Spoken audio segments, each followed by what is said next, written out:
ईमानदारরা জান্নাতে আল্লাহকে দেখবে, জানেন তো? জানেন না? কে কে দেখতে চাই? মাশাআল্লাহ, আপনাদের হাত দেখে আমারও লোভ লাগছে, আমিও দেখতে চাই। মারহাবা, হাত নামান। আল্লাহ কবুল করেন, আল্লাহ কবুল করেন। আল্লাহর হাবিব সাল্লাল্লাহু আলাইহি ওয়াসাল্লাম বলেছেন, ইন্নাকুম সাতারাউনা রাব্বাকুম কামা তারাউনাল কমার লাইলাতাল বদর। রে আমার উম্মত, পূর্ণিমার রাতে পূর্ণিমার চাঁদকে যেমন সবাই দেখতে পাও, জান্নাতে আল্লাহকে সবাই এমন স্পষ্ট দেখতে পাবা। আল্লাহ কবুল করে। প্রশ্ন, ওই যে বলছি খালি জট পাকাবো। এক নাম্বার, জান্নাতে যে দেখবে, ধরেন আমাদের জুনায়েদ ভাই, তিনি বাহ্যিকভাবে আমাদের যা মনে হয় জান্নাতি মানুষ, আমি তো জান্নাতের গ্যারান্টি দিতে পারবো না। ওই গ্যারান্টি দিতে হলে তেল, কথার মধ্যে তেল লাগাইতে হবে। ওই তৈলাক্ত কথা ছাড়া কাউকে জান্নাতি ঘোষণা দেওয়া যায় না। কথাটা বুঝে নিয়ে ধরে নিলাম তিনি জান্নাতি, আল্লাহ কবুল করেন। হ্যাঁ, এখন এই মানুষটা জান্নাতে যে আল্লাহকে দেখবেন, তিনি দেখবেন না অন্য কেউ? কথা বলে না, বুঝেন নাই? তিনি না আরেকজন? আমল করছেন উনি, ভোগ করবেন আরেকজন। সহজ হিসাব বলেন না কে? তিনি না আরেকজন? জোরে বলেন। একই ব্যক্তি। যদি একই ব্যক্তি হয়, এই একই ব্যক্তি সম্পর্কে আল্লাহ দুনিয়ায় বলছেন, লা তুদরিকুহুল আবসার ওয়া হুয়া ইউদরিকুল আবসার। এই চর্ম চক্ষু দিয়ে আল্লাহকে দেখা সম্ভব না। ফলে বনি ইসরাইল আল্লাহকে দেখতে চাইছিল, প্রথমে কথা শুনছে, শুই না বলে অডিও কলে চলবে না, লাইভ ভিডিও চাই।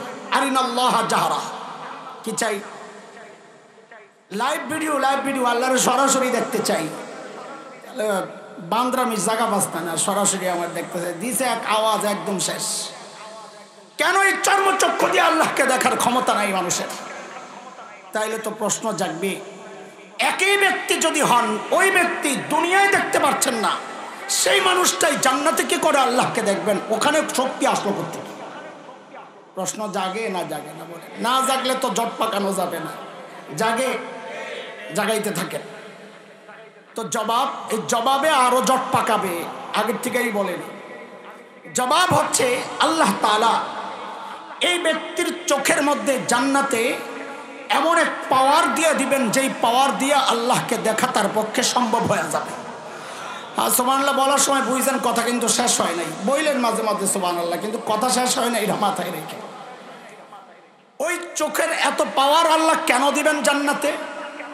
কারণ হচ্ছে জান্নাতের নেয়ামত অনন্তকালের, নাকি নির্দিষ্ট ফিক্স টাইম 100 বছর পরে আবার বের করে দিবেন? জান্নাতে ঢোকার পর বের হওয়ার কোনো ব্যবস্থা আসেনি। খালিদিনা ফিহা আবাদা, ঢুকছে, বের হওয়ার কোনো রাস্তা নাই। জাহান্নাম থেকে আল্লাহ ইমানদারকে বের করবেন, কিন্তু জান্নাত থেকে আল্লাহ কাউকে বের করবেন না। একবার ঢুকছে তো অনন্তকালের জান্নাত। এই অনন্তকালের জান্নাত ভোগ করার জন্যে আল্লাহ ওই মানুষের শরীরে এতটা শক্তি দিবেন, যেন অনন্তকাল ভোগ করার মতো শক্তি সে পায়।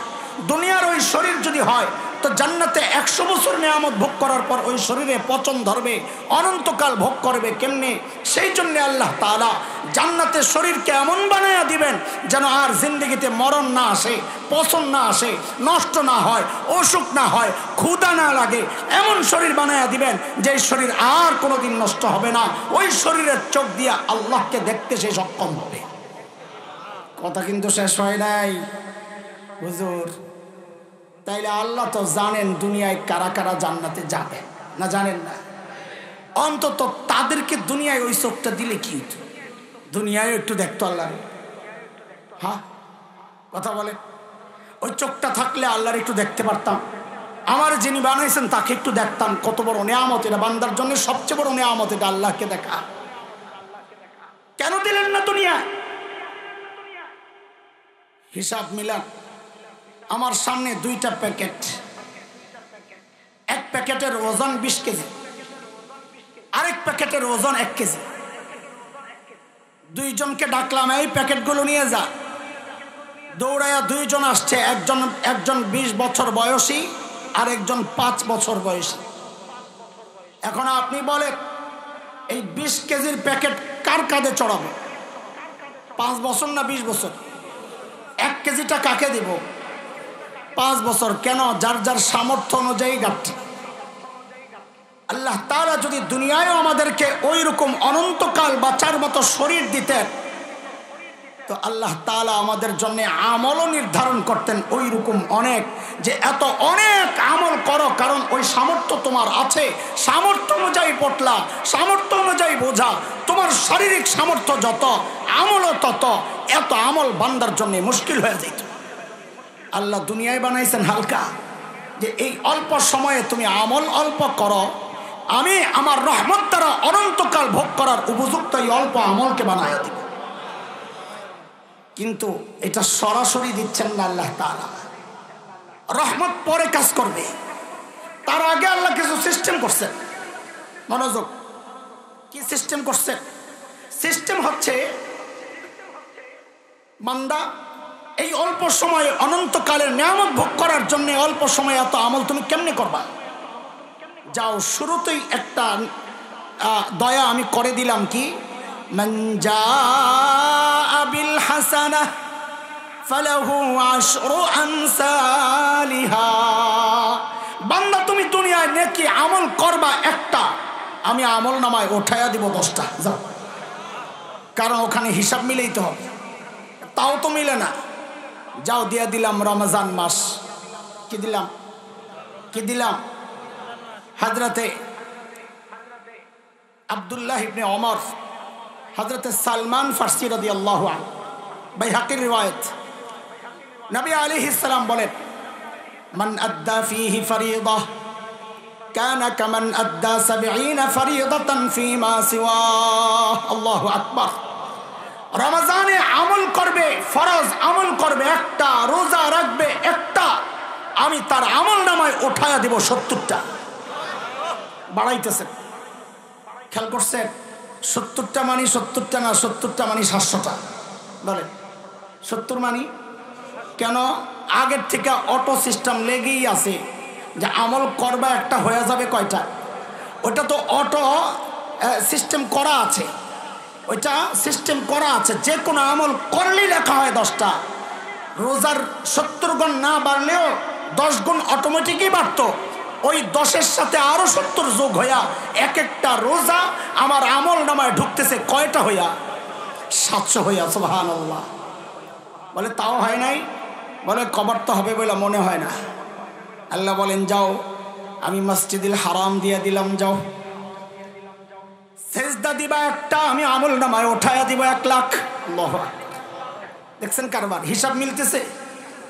যদি রমজানে দিয়ে দাও, ওই এইটা কিন্তু আর 1 লক্ষ থাকবে না, সেটাকে আমি 70 লক্ষ বানায়া দিব। কারণ ওই নিয়ামত মিলতে হবে, তো হিসাব তো মিলতে হবে। বলে তাও তো হচ্ছে না। আল্লাহ বলেন, তাও হচ্ছে না, মিলাও। রমজানে এমন এক রাত তোমাকে দিয়ে দিলাম বান্দা, খায়রুম মিন আলফি শাহর, যে রাতের মর্যাদা 1000 মাসের চেয়েও বেশি। হিসাব মিলে এলো।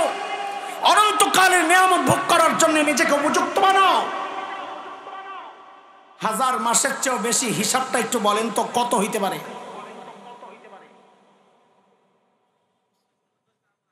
এটাই শুনতে চাইছিলাম। কত? কত? 84 না 83? 83। 83 বছর 4 মাস। রাত বেটা কথা বলছে। কত? 83 আর 84 ভেজালে লাগছে। আমি শুনতে চাইছিলাম হিসাবটা। শুনে, এই হিসাব করছি তো ঠকছি। বলেন, বলেন, হিসাব করছি তো? বলেন, সবাই বলেন কথাটা, হিসাব করছি তো? আরো জোরে বলেন, হিসাব করছি তো? হিসাব করছি তো? কেন? আল্লাহ নির্দিষ্ট সংখ্যা আল্লাহ বলেন নাই। আল্লাহ বলেছেন খায়রুম মিন আলফি শাহর, 1000 মাসের চেয়েও দামি। এটা একটা আপেক্ষিক শব্দ, ব্যক্তি হিসাবে বেশির কমে বাড়ে। একটা ছোট্ট উদাহরণ দিই, তাহলে বুঝবেন। আপনাদের 13 নম্বর সেক্টরে একটা পরিচিত ভিক্ষুক আছে, মোটামুটি আপনারা চিনেন। ও আপনার একদিন পায়ে ডাক দিছে, জিজ্ঞাসা, জি চাচা কি খবর? তুমি আমার সাথে কালকে একটু দেখা করো, তোমারে অনেক কিছু দিব। তো শুই নাই আপনি মুখটা ফিরাই অন্যদিকে হাসেন আর বলেন, পাবলিক রে মাথা নষ্ট হয়েছে, নিজে ভিক্ষা করে খায়, আমারে বলে অনেক কিছু দিবে। এই ব্যক্তির অনেক আপনার কাছে অনেক না, কারণ তার মর্যাদা আপনার কাছে কম, কাজে তার অনেকটাও কম, এটা নাই। একই বক্তব্য যদি এলাকার এমপি সাহেব আপনাকে দেন, কালকে একটু দেখা করো, তোমারে অনেক কিছু দিব, এখন বলেন আগের মতো মুখ ঘুরাইয়া হাসবেন না, একটু আশাবাদী হবেন? কেন? ব্যক্তির ওজন বেড়েছে, অনেকও ওজন বেড়েছে। একই কথা যদি মাননীয় প্রধানমন্ত্রী বলেন, কালকে একটু দেখা করো, তোমারে অনেক কিছু দিব, তা আপনারা কি করবেন আল্লাহ জানে। আমি তো সারা রাত ঘুমাইতাম না, কি পাইতেছি আল্লাহ জানে। এই যে এতটা পার্থক্য হয়ে গেল, অনেকের কারণ কি? কারণ হচ্ছে ব্যক্তির ওজন যত বাড়ছে, তো অনেকের অনেকও তত, কথা বলেন, অনেকের অনেকও তত। আল্লাহ বলছেন খায়রুম মিন আলফি শাহর, হাজার মাসের চেয়েও দামি। বলে আল্লাহ দামি কত? তো আল্লাহ বলেন যেন, ও বান্দা আমি তোমার কাছে বড় যত। বলেন দামি কত? আমি তোমার কাছে বড়। বলেন আমি তোমার কাছে বড়। এখন আপনি আল্লাহকে কত বড় মনে করেন এটা আপনি জানেন। এই জন্য আমরা তো বলি, ও আল্লাহ হাজার মাসের চেয়ে কত দামি, আল্লাহ এত দামি বানায় দাও যেন জান্নাতের নিয়ামত ভোগ করার উপযুক্ত আমি হইতে পারি। বলে আল্লাহ তাও তো কভার হয় না, জান্নাতের এত নিয়ামত এই অল্প আমলে কি আসে যায়? দুনিয়ায় যত নিয়ামত ভোগ করেছি এই নিয়ামত হিসাবেও তো আমার আমল ঠিক হয় না। শুধুমাত্র আমার এই দুনিয়ার নিয়ামতগুলোর বিনিময়ে যদি আমল বরাবর করা হয়, তো আমার আল্লাহর নিয়ামত দুনিয়ায় যা ভোগ করছি তার পরিমাণ বেশি হয়ে যাবে, জান্নাতে তো দূরের কথা। তো আল্লাহ তাআলা যেন জবাব দিচ্ছেন, বান্দা এটা তো একটা ওসিলা মাত্র, তুমি আমার হুকুম মাইনা আসবা, আসলে তো জান্নাত দিব আমি আমার রহমতের কারণে। আমি রহমান, আমি দয়ায় তোমাকে ছেড়ে দিব। কারণ রহমানের অর্থই এটা, উপযুক্ত যত দিবেন বেশি, যে যতটা উপযুক্ত তার চেয়ে বেশি দেওয়া। বলতেছিলাম রমজান মাসের উদ্দেশ্য মনে আছে, শুরুর কথা। আসেন আমরা জায়গায় চলে যাই। রমজান মাসের উদ্দেশ্য কি? বলে আল্লাহ তাআলা আমাদেরকে সৃষ্টি করেছেন কিসের জন্যে? কিসের জন্যে সবাই বলেন, কিন্তু আমরা দুনিয়ার কত কাজ করতেছি যে এটা বোঝার জন্যে অন্য একটা আয়াতের ব্যাখ্যা আমাদের একজন বড় করেছেন, সেই ব্যাখ্যাটা দিলে এটাও বুঝবেন। সূরা আহজাব 41 নম্বর আয়াত, আল্লাহ তাআলা আমাকে আপনাকে হুকুম করতেছেন, ইয়া আইয়ুহাল্লাযীনা আমানু যকুরুল্লাহা যিকরান কাসীরা।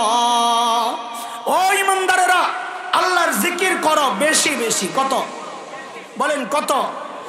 ওই যে আগে বলেছি আল্লাহ যত বড় বেশিও তো তত বেশি হওয়ার কথা, হিসাব আছে। এত জিকির বান্দা করবে কেমনি? এটা তো বড় মুশকিলের কথা।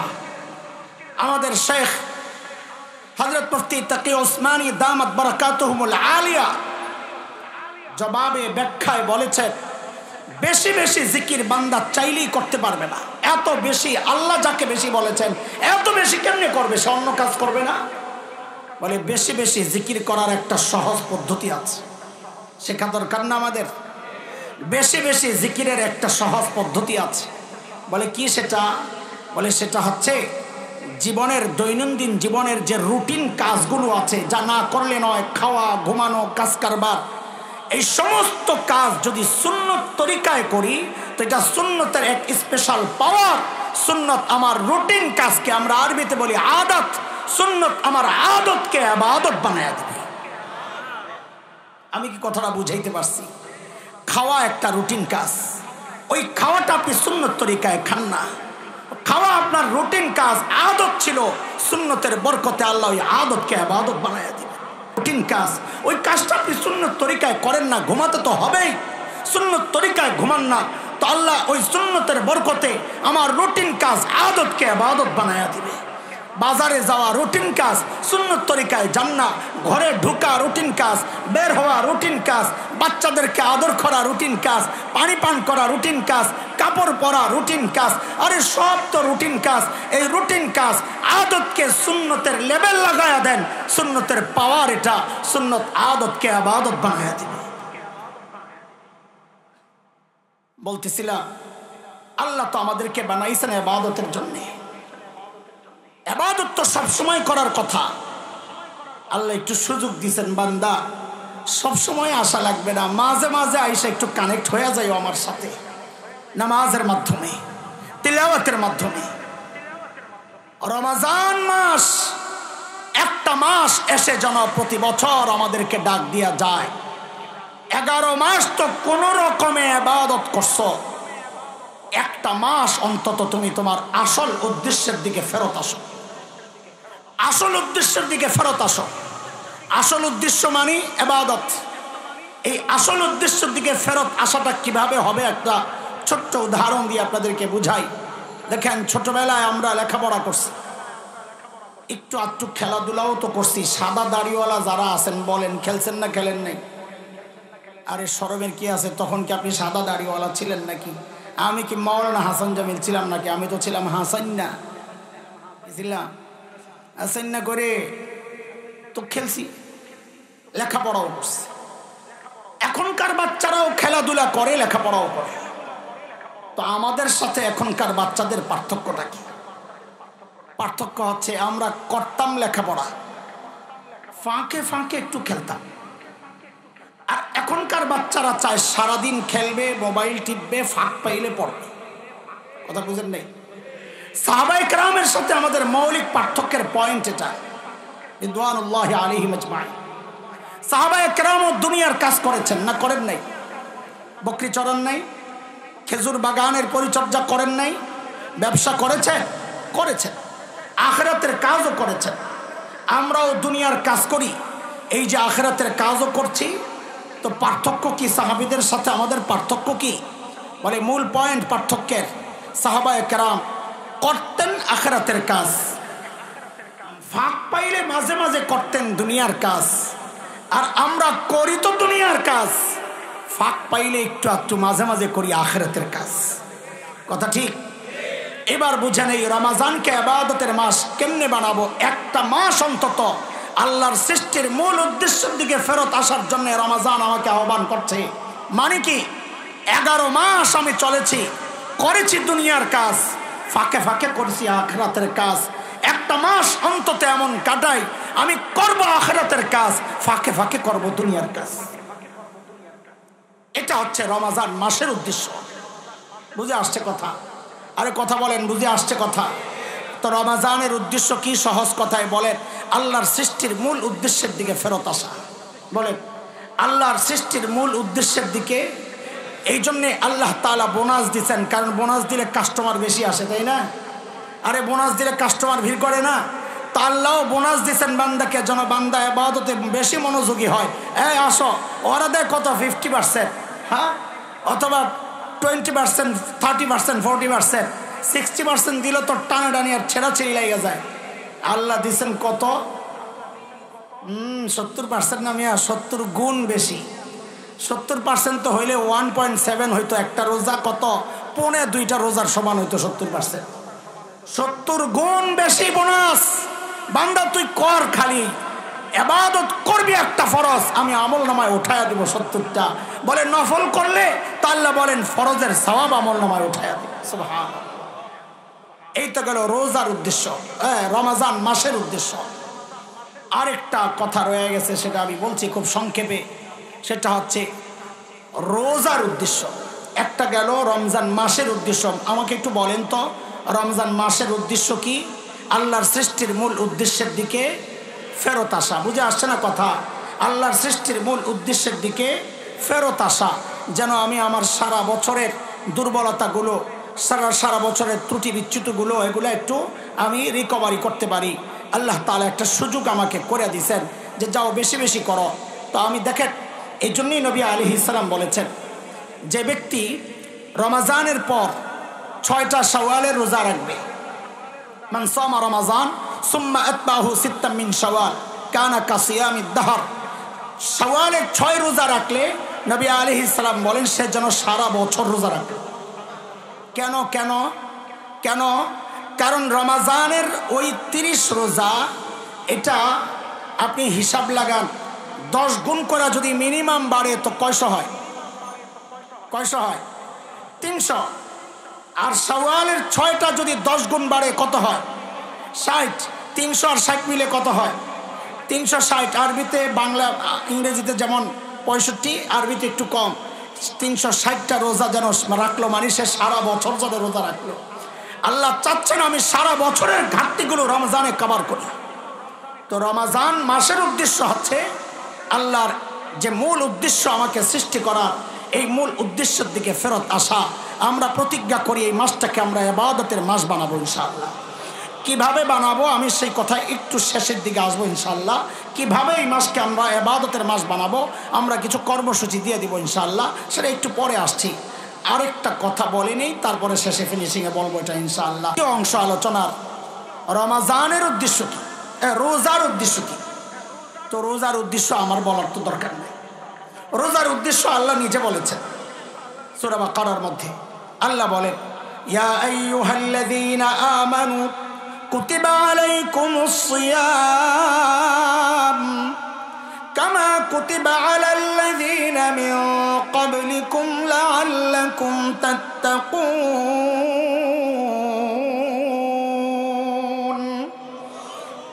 ইমানদাররা, তোমাদের উপর আমি রোজাকে লিখে দিছি। লিখে দিছেন, ফরজ করেছেন। লিখে দিছেন কেন বলছেন, এটা ব্যাখ্যা আছে লম্বা।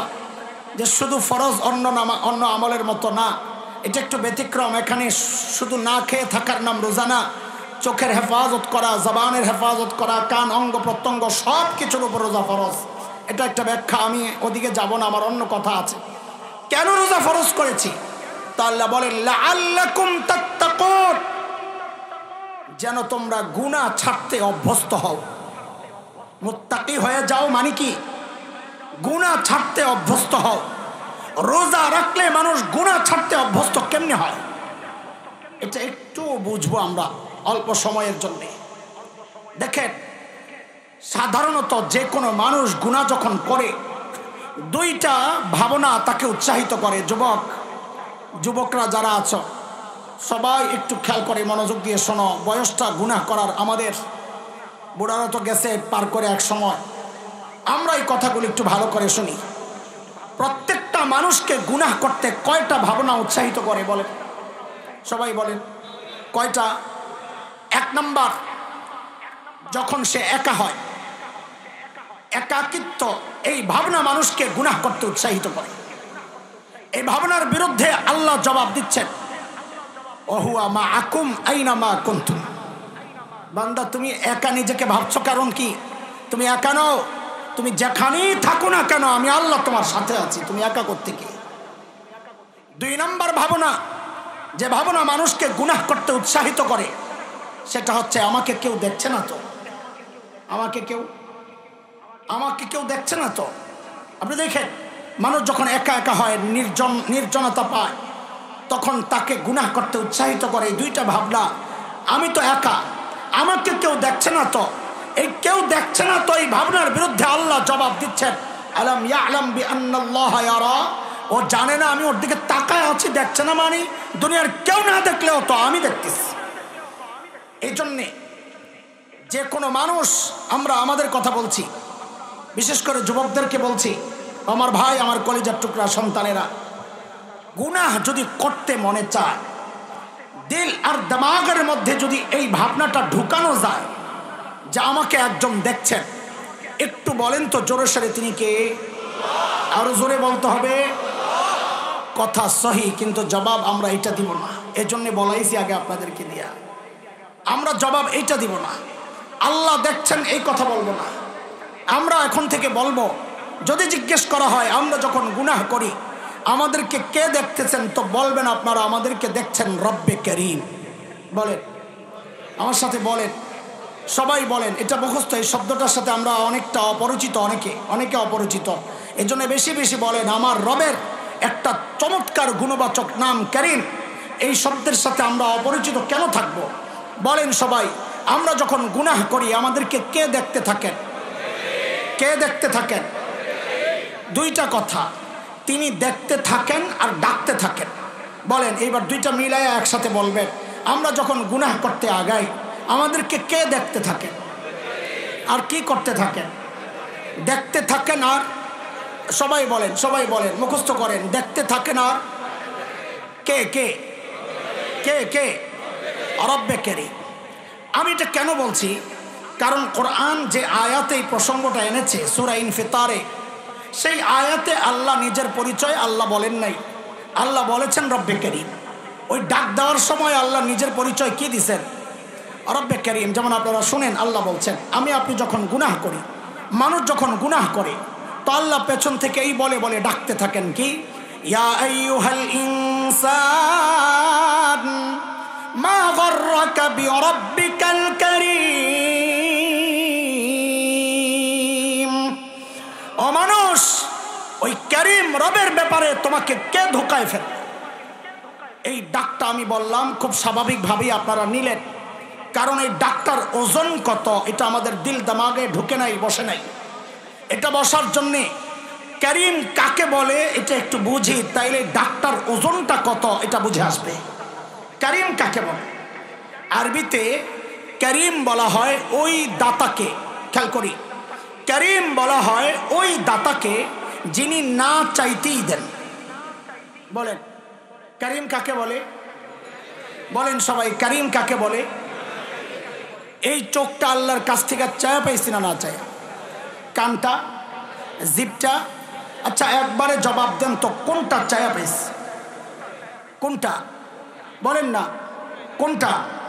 কোনটাই না।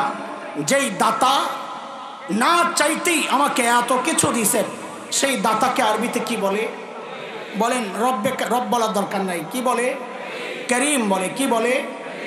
এখন আল্লাহ যে ডাকছেন, ওই ডাকের মধ্যে কি মায়া কাজ করতেছে, আহা কি গভীরতা ডাকের, ডাকের মধ্যে কতটা আন্তরিকতা আপনি একটু খেয়াল করলে বুঝবেন।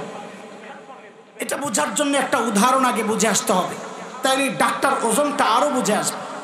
আমাকে একটু জবাব দেন আপনারা, বিশেষ করে বুড়ারা না দিলেও চলবে, আপনারা এত বারবার জিজ্ঞেস করলে বিরক্ত হন নাকি আল্লাহ জানি।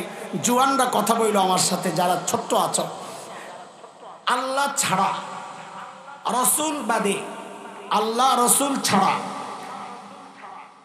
এমন একজন মানুষের নাম বলেন যিনি আমাদেরকে সবচাইতে বেশি ভালোবাসেন। কে? এত আস্তে কে? আরে মা নামটা উচ্চারণ করতেও তো শান্তি, তো শান্তির নামটা এইভাবে কেন বলেন? বলেন না একটু দিল খুলে, মা কি শান্তির উচ্চারণ, সুবহানাল্লাহ। মাকে আল্লাহ কত দরদার মায়া দিচ্ছেন, মমতা, এটা শুধু মাই জানে। মাঝে মধ্যে বলি বাচ্চাদেরকে বোঝানোর জন্য, এ মা চেনো? মা চেনো? ঘরে আপেল আছে 3টা, বাচ্চাও 3টা। মা আস্তে করে একটা অভিনয় করে বসলেন, তোরা খায়া নে, আমার আপেল ভাল লাগে না। এই কাজটা যিনি করেন তার নাম মা। ঘরে খাবার আছে অল্প, এমন একজন মানুষ আছেন যখন দেখেন আমি যদি খাই তো আমার বাচ্চারা পেট পুরে খেতে পারবেন না, ওই মুহূর্তে যেই মানুষটা একটা নাটক করে বসেন, আমার পেটটা কেমন জানি লাগছে রে, বমি বমি লাগছে, আমি খাবো না, তোরা খায়া নে, এই কাজটা যিনি করেন তিনি মা। মার খলিসায় আল্লাহ কত মমতা দিচ্ছেন, মা ছাড়া কে জানবে? আমি তো খুব বলি এটা বাচ্চাদেরকে বোঝানোর জন্যে। মাহফিল শেষে বাসায় যখন ফিরি রাত 2টা 3টা 4টা বাজে, তো ঘরে ঢুকলে তো মা যখন জীবিত ছিলেন, ঢুকে দেখতাম বাচ্চারা ঘুমাচ্ছে, মা বউ ঘুমাচ্ছে। ঘুমাবে, এটা তো কোনো অন্যায় কিছু না, কিন্তু একজন মানুষকে প্রায় যায় সজাগ পাইতাম, মা। 9 তলায় বাসা আমার, লম্বা গলি দিয়ে ঢুকতে হয় বাসা, গলিতে ঢুকলেই দেখা যায় বাসা থেকে। তো ঢুকায় আমার একটা মনের ডাক, এটা গাড়িটা ঢুকলেই আস্তে মাথাটা জানালার কাছে নিয়ে আসতাম, উপরের দিকে তাকাতাম, কেন যেন মনে হইতো কেউ একজন জানালার পাশে দাঁড়ায় আছে। ঘরের তালা খুলে যখন ঢুকতাম, যা কি পাইতাম, বাচ্চা বউ সব ঘুমাইতেছে, একজন মানুষ সজাগ। কখনো পেতাম ওই জানালার কাছে দাঁড়ায় আছেন, কখনো যায় পেতাম সেজদায়, কখনো দেখতাম দোয়ায় বসে বসে কাঁদতেছেন, কখনো দেখতাম ঘরে অস্থির পায়চারি করতেছেন। মাঝে মধ্যে যায় জড়ায় ধরে জিজ্ঞেস করতাম, মা ঘুমান না? তো জবাবটা কি দিতেন? বাবারে বাহিরে যতক্ষণ থাকো তুমি, ঘুম তো আমার আসে না, আমি কি করব? এর নাম তো মা। এর নাম কি বলেন না? এর নাম কি? এরে দোস্ত আমাকে একটু জবাব দেন। এই যে মার কলিজায় এত মায়া, কারণটা কি? মা আমার চোখ বানাইছেন সেই জন্যে, বলেন না? মা আমার জিভ বানাইছেন সেই জন্যে, হাত পাও বানাইছেন সেই জন্যে। আচ্ছা একবারে বলে ফেলেন না, মা আমাদের শরীরের কি বানাইছেন? জোরে বলেন, কি বানাইছেন? আর যুবক কথা তো বলো, কি বানাইছেন? কিচ্ছু বানান নাই, কিচ্ছু না। অল্প কয়েকদিন ভাড়াটিয়ার মতো পেটে ধারণ করেছেন, হওয়ার পরে লালন করেছেন, তাতে মার কলিজায় এত মায়া। মা কিচ্ছু বানান নাই। ও যুবক খেয়াল করো না, মা কিচ্ছু বানান নাই, তাতে মার কলিজায় এত মায়া। তাইলে যেই আল্লাহ আমার চোখ বানাইছেন ওই আল্লাহর কত মায়া। যে আল্লাহ আমার হাত পাও বানাইছেন ওই আল্লাহর কত মায়া। যে আল্লাহ আমাকে এত এত নিয়ামত দিয়া বাঁচায় রাখছেন ওই আল্লাহর কত মায়া। আরে জালিম তুমি কি দেখো না কত মায়া? আমি আর তুমি যখন দরজা বন্ধ করে গুনাহ করি, দরজা বন্ধ, জানালা বন্ধ, আমার মালিকের কত মায়া। ভেতরে গুনাহ চলছে, ওই গুনাহ অবস্থায় আমার মালিক দরজার নিচে দিয়া বাতাস আর অক্সিজেন পাঠাইয়া দিচ্ছেন যেন আমি মইরা না যাই।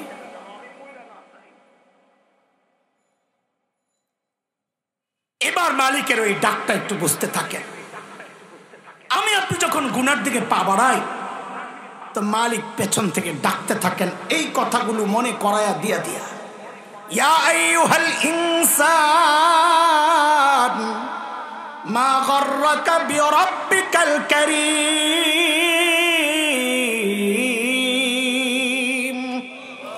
ওরে মানুষ, ওই কারীম রবের ব্যাপারে তোমারে কে ধোকায় ফেললো? মানে কি? বলে যে চোখটা দিয়া তুমি সিনেমা দেখতেছো, যে চোখটা দিয়া নর্তকীর নাচ দেখতেছো, আরে জালিম ওই চোখ তো নর্তকী তোমাকে দেয় নাই, আমি কারীম রব তোমাকে দিয়েছি, তাও না চাইতে তুমি চাও নাই। যে কানটা দিয়া তুমি গুনাহ করতেছো ওই মুহূর্তে আল্লাহ ডাকতেছেন মা গররাকা বিরাব্বিকাল কারীম। আরে জালিম যে কান দিয়ে তুই গুনাহ করতেছিস ওই কান তোর গায়ক গায়িকা দেয় নাই, আমি কারীম রব না চাইতে ওই কানগুলা দিছি। আমার দেওয়া চোখ দিয়া, আমার দেওয়া কান দিয়া তুই আমার নাফরমানি কেন করতেছিস রে?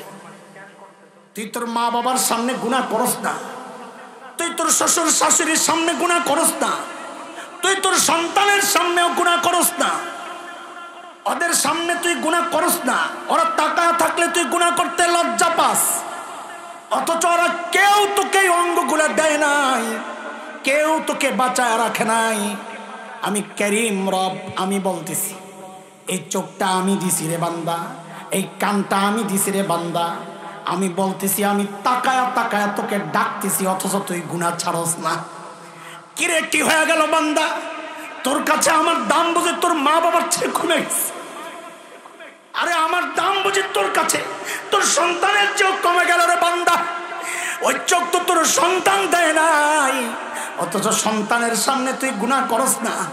এই চোখ আমি দিছি, অথচ আমি বলতেছি আমি তাকায় আছি ডাকতেছি, তাও তুই গুনাহ ছাড়স না।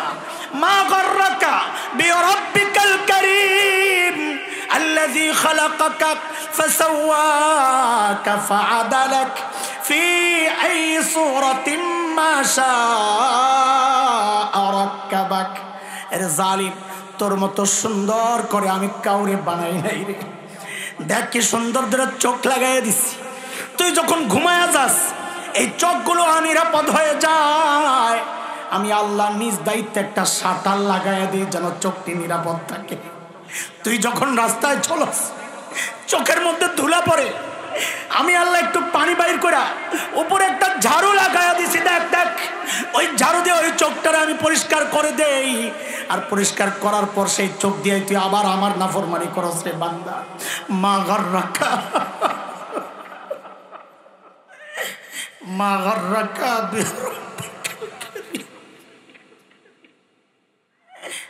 মা গর্রাকা বিরব্বিকাল কারীম।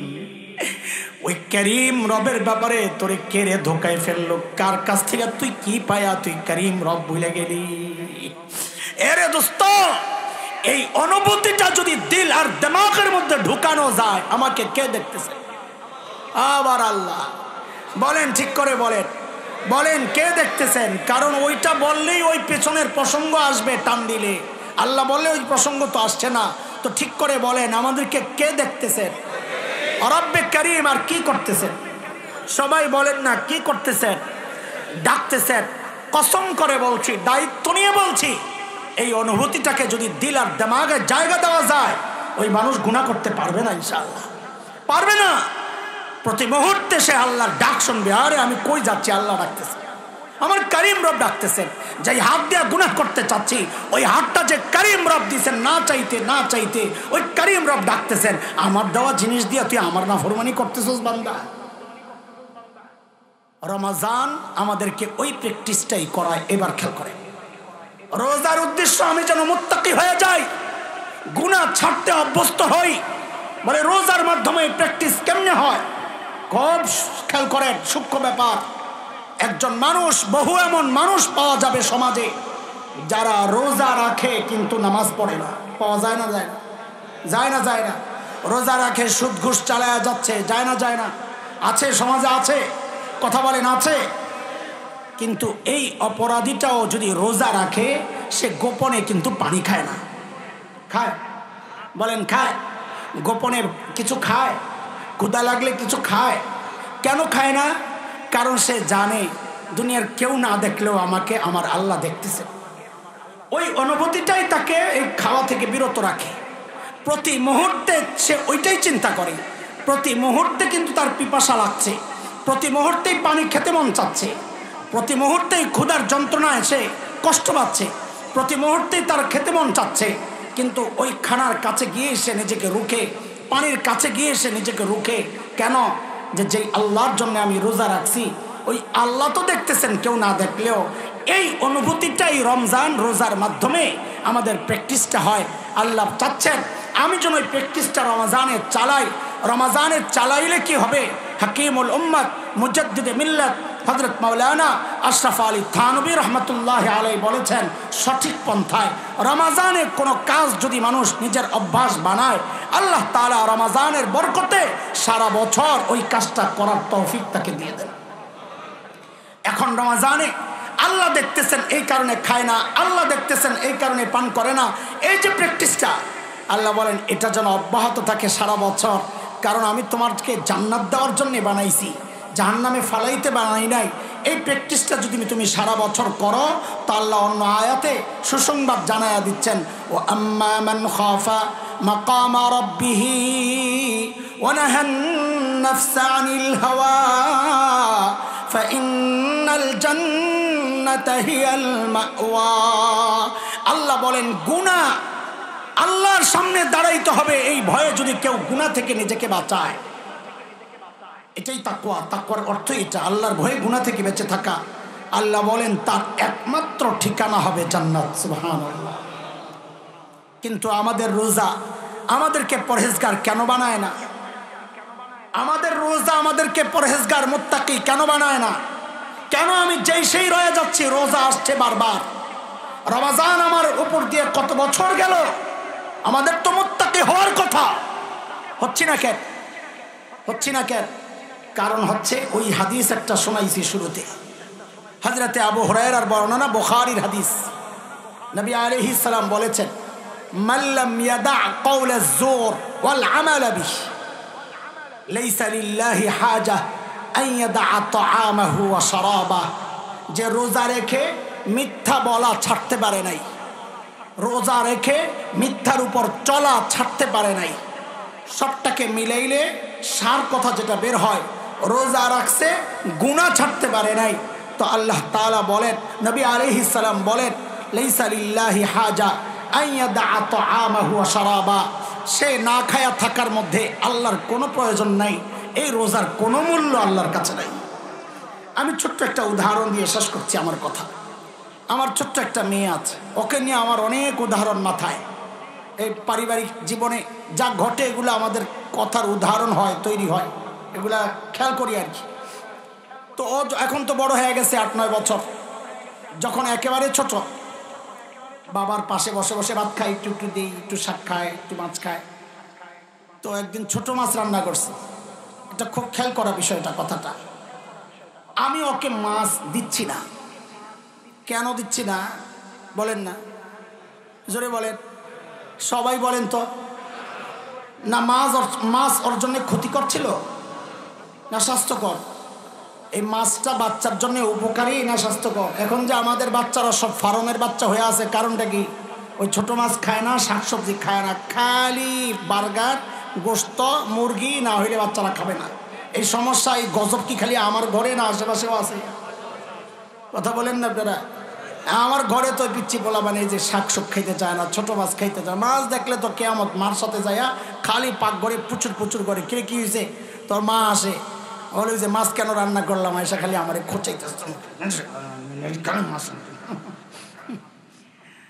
আসলে বাচ্চাটার জন্য মাছটা উপকারী না ক্ষতি? কথা বলেন। এখন এই ছোট্ট ছোট বাচ্চা এইরকম মোটা চশমা কেন? কারণ কি?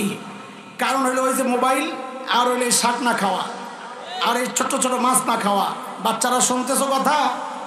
হ্যাঁ, শুনে। তো আমার ওই পিচ্চিটা আমার পাশে বসা, আমি তাকে মাছ দিচ্ছি না। বলেন তো দিচ্ছি না কেন? জোরে বলেন না। আসলে এই মাছটা তার জন্য উপকারী ছিল না ক্ষতি? উপকারী জিনিসটা আমি দিচ্ছিলাম না, কাঁটা বিঁধবে সেই জন্য। ঠিক ঘটনা শুনেন। আমি তো নিজেও ছোট ছোট কাঁটা যেগুলো খেতে পারবো না, ওগুলারে বেছে বেছে এক পাশে ফ্রিজের মধ্যে রাখতেছি। খানা খাচ্ছি, বেখেয়াল পানি টানি খাচ্ছি, হঠাৎ তাকায়া দেখি আল্লাহর বান্দি বসে বসে ওই কাঁটা মুখে দিতেছে। কি মুখে দিতেছে? খেয়াল করেন, সূক্ষ্ম কথা। কি মুখে দিতেছে? কাঁটা মুখে দিতেছে। আমিনালিল্লাহ। আর তোকে মাছ দিলাম না যেন কাঁটা না আটকায়, এখন মাছ বাদ দিয়ে বসে বসে কি খায়? আমাদের রোজাগুলা ওই বাচ্চার মতো হয়ে গেছে। আল্লাহ হালাল খাওয়া বন্ধ করলেন, হালাল বিবির সাথে সম্পর্ক বন্ধ করলেন, হালাল পান করা বন্ধ করলেন। কেন? অথচ এই হালাল আমার জন্য উপকারী ছিল, বৈধ ছিল। আল্লাহ নিষিদ্ধ করলেন কেন? হারাম থেকে যেন আমি বাঁচতে পারি, অভ্যাস তৈরি হয়। আর এই গোটা সমাজের মানুষ আমরা কি করলাম? হালাল তো বাদ দিলাম, মাছ তো বাদ দিলাম, বসে বসে এখন সবাই কাটা খাই, হারামের মধ্যে সবাই জড়ায় আসি। তা আমার রোজা আমার মুত্তাকি কেমনে বানাবো বলে? গীবত চলতেছে, হালাল বাদ দিয়ে এখন ভাইয়ের মৃত্যু, ভাইয়ের গোশত খাচ্ছি। আমার কথা শেষ, আমি আর কথা বাড়াইলে অনেকের মন খারাপ হয়ে যাবে। শোনেন, 2টা কর্মসূচি দিয়ে যাই আপনাদের, মানা যাবে ইনশাআল্লাহ। মাত্র এতক্ষণ কথা বইলা কয়টা কর্মসূচি বের করছি? মাত্র 2টা কর্মসূচি। মাত্র মাত্র এই জন্যে বলতেছি যে মাত্র বললে মানুষের জন্য পালন করা সহজ হয়। আল্লাহ রোজা ফরজ করছেন কয়টা? 1 মাস। 30 বইলা 29 মাস হইলে শেষে কোন ফতুয়া ফেলাবি আমারে? কয়দিন ফরজ করছেন বলেন না? 1 মাস কি কম না বেশি? কম বলে। 30 দিন বেটা কম। হ্যাঁ, সংখ্যার দিক থেকে 3 হইলেই তো আমরা বলি বেশি। অথচ এই 1 মাস রোজা ফরজ করার যে আয়াত, ঠিক পরের আয়াতটাতেই আল্লাহ বলতেছেন আইয়ামাম মাদুদাত, অল্প নির্দিষ্ট কয়েকটা দিন তোমার উপর রোজা ফরজ করা হয়েছে। সুবহানাল্লাহ। আপনাকে মুরিব্বি আয়া পড়ছে, আল্লাহ কবুল করেন। এই অল্প কয়েকদিন, অথচ 1 মাস। তা আমি আপনাদেরকে কর্মসূচি দিচ্ছি, মাত্র কয়টা? এই মাত্র বলার মধ্যে আপনাদের জন্য মানসিকভাবে যেন আপনারা সহজে নেন, সেই জন্য বলতেছি। 1 নম্বর কর্মসূচি হচ্ছে এই মাসটাকে আমরা ইবাদতের মাস বানাবো ইনশাআল্লাহ। কিভাবে?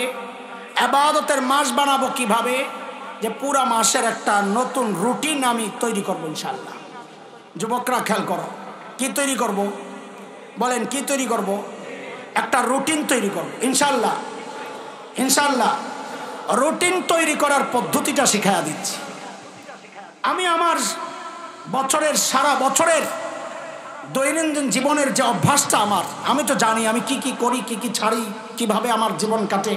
আমার চলার তো একটা গতি আছে, রুটিন আছে, অবশ্যই আছে। এই পুরা টাইমটাকে আমি কয়েকটা ভাগ করব। কয়েক ভাগের মধ্যে একটা ভাগের টাইম আমি এমন পেয়েই যাব যে যেটা না করলেও চলে। এমন কিছু টাইম কি আছে আমাদের? আমাদের জীবনে এমন কিছু টাইম কি আছে যে না করলেও চলে? হ্যাঁ, কথা বলেন না, ভাবতেছেন যে এমন নাই। তা আমি একটা দেখাইয়া দেই যে না করলেও চলে, দেখাবো। ওইটারে কাট করতে পারলে আমার মতো মৌলবী যারা আছে এদের তো কমপক্ষে 3-4 ঘন্টা বেঁচে যাবে, আর অন্যদের হালত তো জানি না। আমি একজনে দেখাইয়া দিছে, ঠিক আছে কথা। এই না করলেও চলে সেটার মধ্যে একটা হইল ফেসবুক। কি বক জোরে বলে, এটা কোন মাধ্যম? রাখ বেটা, ডাইরেক্ট কয়ে দিলে তো সমস্যা। আগে আসলটা শোনা এলো। এটার তো নাম ছিল সামাজিক যোগাযোগ মাধ্যম, না? হ্যাঁ বলেন। এখনকার ফেসবুক আর সামাজিক যোগাযোগ মাধ্যম রয় নাই, এখন এটা হয়ে গেছে শয়তানের সাথে যোগাযোগ মাধ্যম। কারণ আপনার সামনে এত কিছু সাজেস্ট আপনাকে করছে যে অটোমেটিক বাচ্চারা গুনার দিকে ঢুকিয়ে যাবে। একটার পর একটা আসছে ন্যাংটা ছবি, একটার পর একটা উলঙ্গ নাচ গান চলে আসছে। আপনাকে বলছে ওখানে ওখানে যাও, বহুত কিছু আছে, একটাই ঢুকলে আরেকটা। কাজে আমরা বলি এই ফেসবুক আর এখন সামাজিক যোগাযোগের মাধ্যম নাই, এটা এখন শয়তানের সাথে যোগাযোগের মাধ্যম হয়ে গেছে। পক্ষান্তরে আরেকটা মাধ্যম আছে আল্লাহর সাথে যোগাযোগের, সেই মাধ্যম হচ্ছে কোরআন আল কারীম। বলে সেই মাধ্যমের নাম কি? এই রমাজানকে ফেসবুকের জন্য যেই টাইমটা তুমি দিতা, আল্লাহর বস্তে ওই টাইমের মধ্যে কোরআনকে ঢুকায় দাও। হিসাব খুব সোজা। এটা তো সারা বছরের অভ্যাস তৈরি করা দরকার। কারণ এই ফেসবুক আমার তিলাওয়াতকে খতম করেছে, এই ফেসবুক আমার জিকির আজকার তাসবিহকে খতম করেছে, এই ফেসবুক আপোষের লড়াইকে বাড়িয়েছে, এই ফেসবুক গীবতের পসরা সাজিয়েছে, এই ফেসবুক আল্লাহ ওয়ালাদেরকে উলঙ্গ করা শিখিয়েছে। আরো অনেক কিছু আছে যেগুলো আপনাদের সামনে বলা যাবে না, তাহলে আরেক ফেসবুক হয়ে যাবো আমি নিজে। আল্লাহ আমাদেরকে হেফাজত করেন। এইভাবে আমি আমার টাইম থেকে অতিরিক্ত টাইমগুলোরে কাটছাট করে 5-6 ঘন্টা অতিরিক্ত বের করা আমার জন্য খুব সহজ। ওই অতিরিক্ত টাইমটার জন্য আমি কিছু আমল নির্ধারণ করে নিই যে আমি প্রতিদিন এই পরিমাণ তিলাওয়াত করব, তিলাওয়াত করতে পারি না এই পরিমাণ টাইমে তিলাওয়াত শিখব, জিকির আজকার করব, নফল নামাজ পড়ব। এটা হচ্ছে ইবাদতের মাস বানানোর তরিকা। এটা একটা কর্মসূচি। আরেকটা কর্মসূচি দিয়ে যাই, প্রতিজ্ঞা করি ইনশাআল্লাহ একটা মাস অন্তত গুনাহমুক্ত কাটাবো ইনশাআল্লাহ। ভাই বলেন না ইনশাআল্লাহ? আল্লাহ কবুল করো, আল্লাহ কবুল করো, আল্লাহ কবুল করো। একটা মাস এই জবান হেফাজত করো, কারণ নিন্দা করবো না ইনশাআল্লাহ, মিথ্যা বলবো না ইনশাআল্লাহ। একটা মাস এই কানকে হেফাজত করব, কারণ নিন্দা গীবত করবো না, শুনবো না। বলে গীবত করবো না, শুনবো না ইনশাআল্লাহ। এই চোখটারে হেফাজত করব। টেলিভিশনের সামনে না বসলে কি হবে? হ্যাঁ, ক্ষুধা বেশি লাগবে, তাই না? হজম শক্তি কমে যাবে, টয়লেট ক্লিয়ার হবে না, তাই না? ঘুম হবে না, না না, বরং সবগুলার উল্টা আপনি করে দেখেন। টেলিভিশন বন্ধ করেন, এই মোবাইল বন্ধ করেন, ফেসবুক ইউটিউব বন্ধ করেন, মায়েরা বোনেরা কথাগুলো শোনেন, আল্লাহর রাস্তে বন্ধ করেন। আমি দায়িত্ব নিয়ে বলছি, আপনি সুস্থ হয়ে যাবেন, আপনার শরীর চাঙ্গা হয়ে যাবে, ইবাদতে মনোযোগী হবেন, ভালো ঘুম হবে ইনশাআল্লাহ, অনেক সমস্যা এমনি দূর হয়ে যাবে ইনশাআল্লাহ তাআলা। ওমা খালাকতুল জিন্না ওয়াল ইনসা ইল্লা লিয়াবুদুন।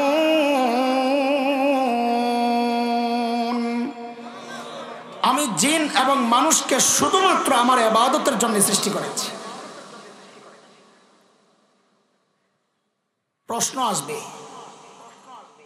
শুধু ইবাদতের জন্যই যদি সৃষ্টি করেন, বিষয়টা তো এমন না যে এর আগে কেউ ইবাদত করছিল না।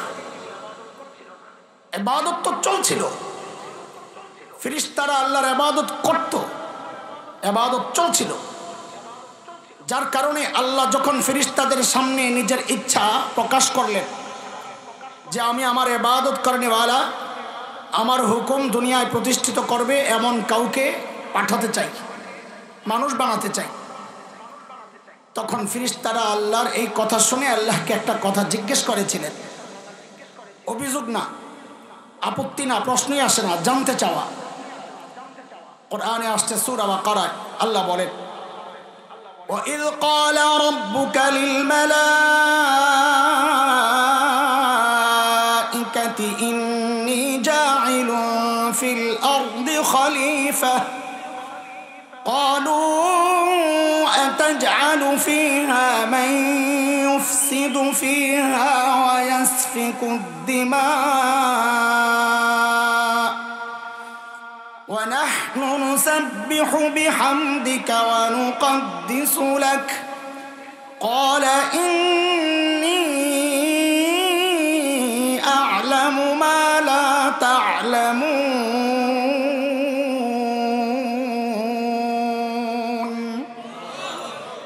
আল্লাহ যখন বললেন জমিনে আমি প্রতিনিধি পাঠাবো, তো ফেরেশতারা কি বললেন?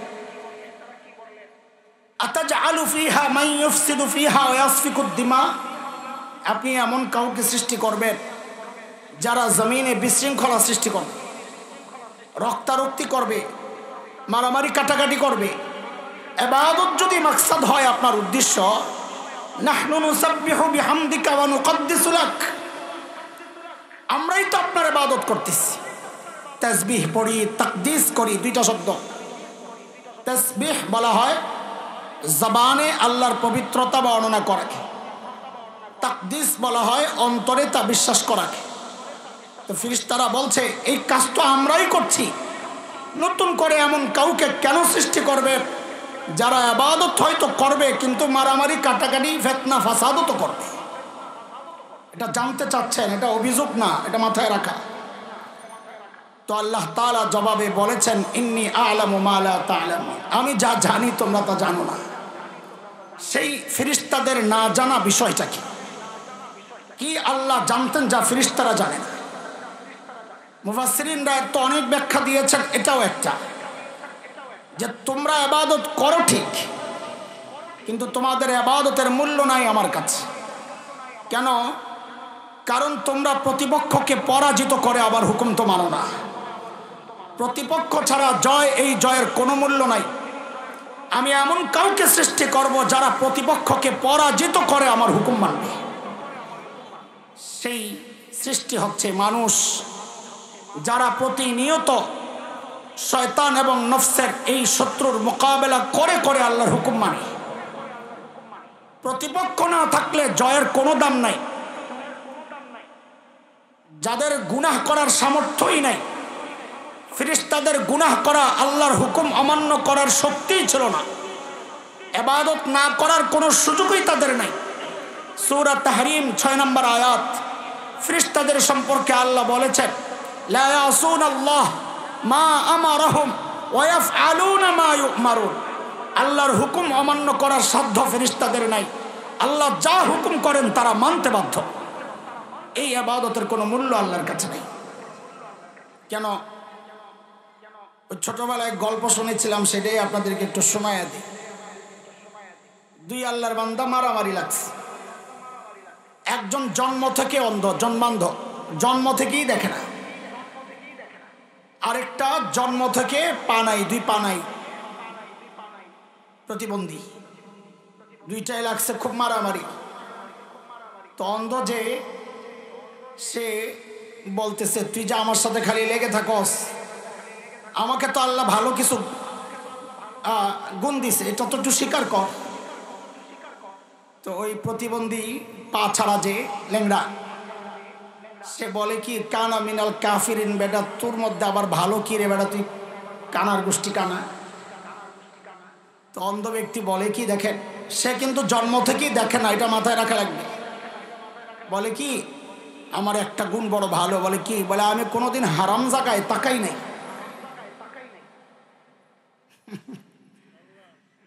আপনারা কি বুঝেছেন বিষয়টা? এটা কি প্রশংসনীয় কোনো কথা? কেন? তার তো তাকানোর ক্ষমতাই নাই। তো ওই প্রতিবন্ধী লাভ দিয়ে বসছে, হ্যাঁ খালি তোমারই ভালো গুণ আছে, আমার কিছু নাই। ওর কিন্তু জন্ম থেকে পা নাই। তোর আবার কি রে ল্যাংডা, আল্লাহ লানতের উপর। তো বলে বেটা আমার জিন্দিগিতে আমি কাউরে লাথি দিয়ে দেখি নাই। এই যে আপনারা হেসেছেন, এই হাসিটাই আমার দরকার ছিল। কেন হাসলেন? বলে এটা প্রশংসা না, এটা হাসির। যার লাথি দেওয়ার ক্ষমতা নাই সে লাথি দেয় নাই, এর মধ্যে কোনো কৃতিত্ব নাই। যার দেখার ক্ষমতা নাই সে দেখে নাই, এর মধ্যে কোনো কৃতিত্ব নাই। ফেরেশতাদের ইবাদতের বিকল্প কিছু করার কোনো সুযোগ নাই, গুনাহ করার কোনো সুযোগ নাই, কাজেই তাদের ওই ইবাদতের কোনো কৃতিত্ব নাই। আল্লাহ এমন কাউকে সৃষ্টি করতে চাচ্ছেন যাদের গুনাহ করারও ক্ষমতা আছে, যাদের আল্লাহর হুকুম মানারও ক্ষমতা আছে। দুইটা মুখোমুখি। ওই যে গুনাহ করার ইচ্ছাকে সে দবিয়ে শয়তানকে, প্রতিপক্ষকে পরাজিত করে আল্লাহর হুকুম যখন মানবে, তো আল্লাহ তাআলার ওয়াদা, আমি তাকে জান্নাত দিয়ে দিব। তো মানুষকে আল্লাহ কেন বানাইছেন বলে? হ্যাঁ, আমি কিন্তু আজকে খালি জটলা পাকাবো, এটা মাথায় রাখা লাগবে। খালি পেঁচ লাগাবো, এরপরে ছুটাবো, নাইলে মজা লাগবে না আপনাদের। খালি জট পাকাবো, দেখেন একটু খেয়াল করে, একটু একটু করে খালি জটের ভেতরে ঢুকবো আজকে। খালি ঝামেলা লাগাইতেছি একটার পর একটা। সেটা হচ্ছে ইবাদতের জন্য যদি বানায়া থাকেন, তা আমরা খাই কেন? খাওয়া আল্লাহর নাফরমানি, কথা বলে না। ঘুমানো আল্লাহর নাফরমানি। আমাদের যত কাজ আছে, যা করতেছি, পারিবারিক জীবন, সংসার, সব আল্লাহর নাফরমানি। কেন না? কারণ আল্লাহ তো বানাইছেন ইবাদতের জন্য। তো আমার ইবাদত গেল কোথায়? প্রশ্ন রেখে গেলাম, জবাব এখন দেওয়ার দরকার নেই। চলেন আমরা আরেক জায়গায় যাই। শুনে মনে মনে ভাইবেন না এলোমেলো কথা চলতেছে, কই জায়গা হিসাব মিলে না। তো একটু ছোট্ট একটা উদাহরণ শুনে নেন, তো কথার লাইন বুঝবেন। বাড়িতে মেহমান আসছে, তো মেজবান বাড়িওয়ালা হোস্ট বলে আমি একটু বাজারে যাচ্ছি। তো মেহমান বলে আপনাদের উত্তরা বাজার আমিও একটু দেখতে চাই। তো চলে বাজারে গিয়ে মেজবান বাড়িওয়ালা একবার চালের দোকানে, একবার ডালের দোকানে, একবার গোশত, একবার সবজি, নানান দোকানে যায়। বাজার করতে হলে নানান দোকানে যেতেই হবে। তো মেহমান অবাক হয়ে জিজ্ঞেস করে, ভাইরে বাজার করবেন আপনি, এত দোকানে ঘুরেন কেন? তো মেজবানের জবাব, আমি কই যাই এটা আপনার বিষয় না। আপনি বাজার দেখতে আসছেন, আমার পেছনে পেছনে থাকেন। আমি কই যাই এটা আপনার বিষয় না। আপনি দেখবেন খাবার টেবিলে খানা ঠিক আছে কিনা। আমি এখন শুরুতে আপনাদেরকে নিয়ে বাজারে ঘুরবো, এটা মাথায় রাখা। কাজে ওই লাইন খুঁজেন না, খালি পিছনে পিছনে চলতে থাকেন। শেষে দেখবেন খাবারের টেবিলে খানা ঠিক আছে কিনা। ঠিক আছে ইনশাআল্লাহ? হ্যাঁ, বাজারে যাবেন যে আমার পিছনে পিছনে থাকেন। অন্য গলিতে গেলে কিন্তু হারাইয়া যাবেন, মনোযোগ লাগবে। হারাবেন না? মাশাআল্লাহ। আচ্ছা ঠিক আছে।